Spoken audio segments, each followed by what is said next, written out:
Hi, I'm Manuel Santos, and I'm going to talk a bit about secure multi-party computation system that is being developed through a collaboration between IC Technic, IT in Aveiro, and the company CBRA Genomics.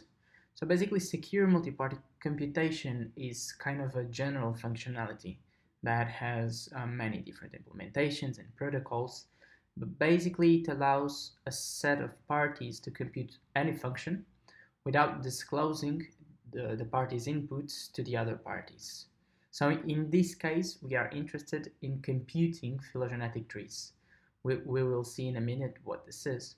And in our system, we are implementing a secure multi-party computation assisted with quantum technologies. And that's why we call it quantum secure multi-party computation. So, in summary, we will start by explaining what a phylogenetic tree is.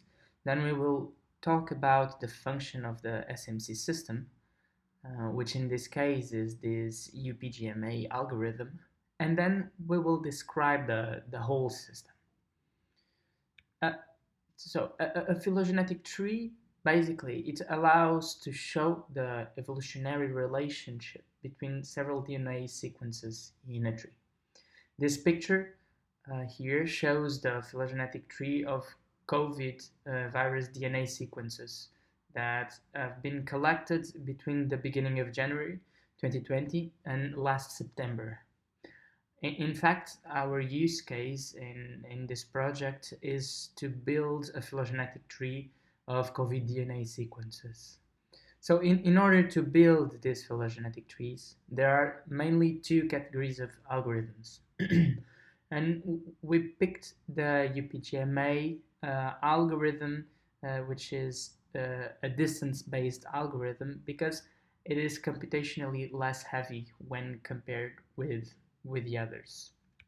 So let's see how the UPGMA algorithm works in order to understand how to tailor it to a private setting.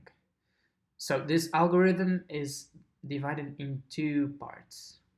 In the first part, with a given metric, we compute the distance between every pair of sequences. So we end up with a distance matrix. In the second part, we just use this distance matrix, and from that we group the genes with the fewest differences between them. So let's see in detail the UPGMA algorithm with the help of an example. Imagine that we have these 6 sequences.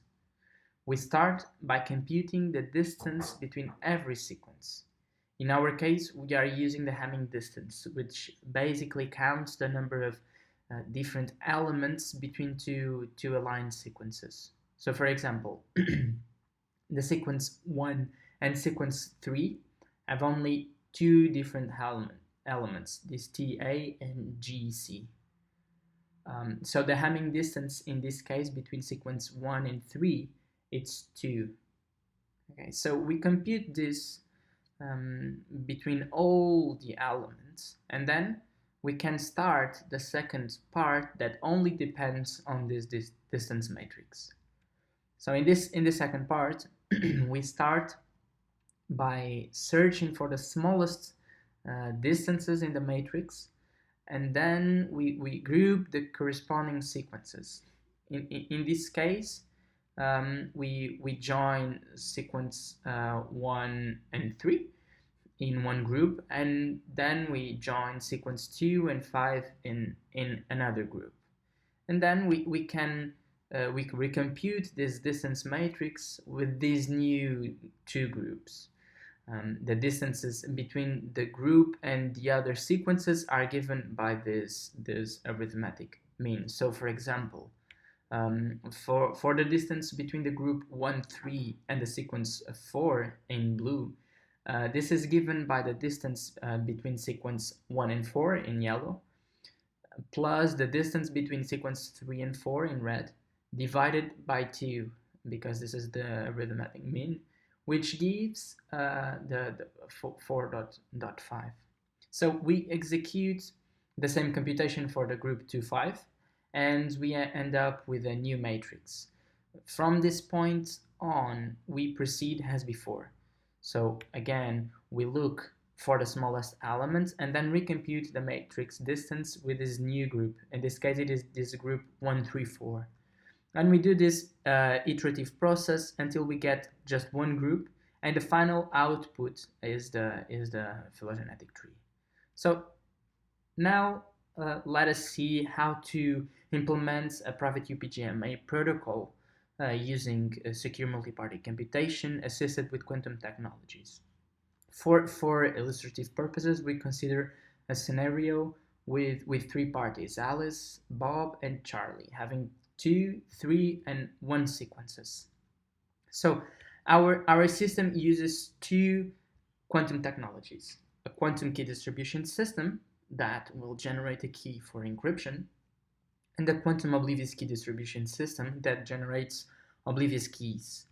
These oblivious keys will be the resource used to execute a very important primitive called oblivious transfer.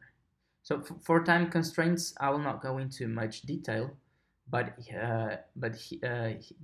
has a reference on how to generate oblivious transfer based on oblivious keys. We could look at this paper, Generation and Distribution of Quantum Oblivious Keys for Secure Multi-Party Computation.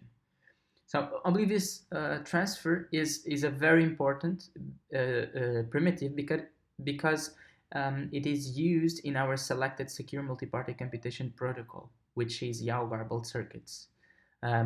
This Yao-Garbled circuits protocol, it uses Boolean circuits to describe the private functionality to be computed, which in our case is the Hamming distance between the sequences. And then it uses oblivious transfer to hide both parties' inputs. So in summary, every pair of parties will generate the oblivious keys or quantum oblivious keys through a quantum oblivious key distribution service, which requires quantum technology. And these QO keys, these quantum oblivious keys, will be used as a resource in the Yao protocol to compute the Hamming distance between the sequences.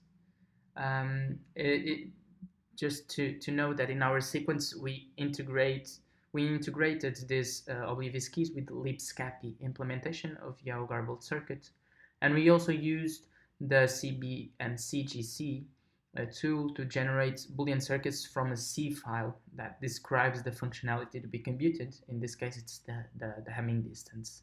So going back to our example, Alice and Bob first compute the Hamming distance between them using this Yao protocol assisted with quantum oblivious keys. Then Alice and Charlie do the same, and also Bob and Charlie. After this, they can compute internally the distance between their sequences. Okay, so there are these two phases, and finally they have to send to the other parties the distances that they do not have access to.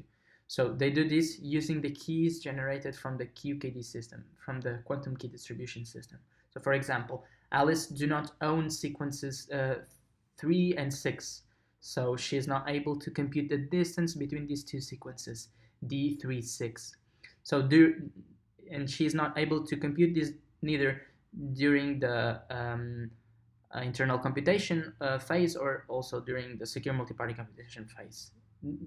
This means that Bob and Charlie have to send it to Alice. This is basically because D36, the distance between these two sequences, is computed during the secure multi-party computation phase between Bob and Charlie. So finally, every pair every party has access to all the distances between every pair of sequences and is then able to build the distance matrix. And from this point on, each party can execute internally the second part of the UPGMA protocol and then output the phylogenetic tree of all sequences. So this is the idea of the private UPGMA protocol. It is important to note that this is a private multi-party protocol But in this case, we are using several instances of these two-party YAO protocol to compute the distances between the sequences of every party. But the whole protocol is a multi-party protocol. And thank you very much.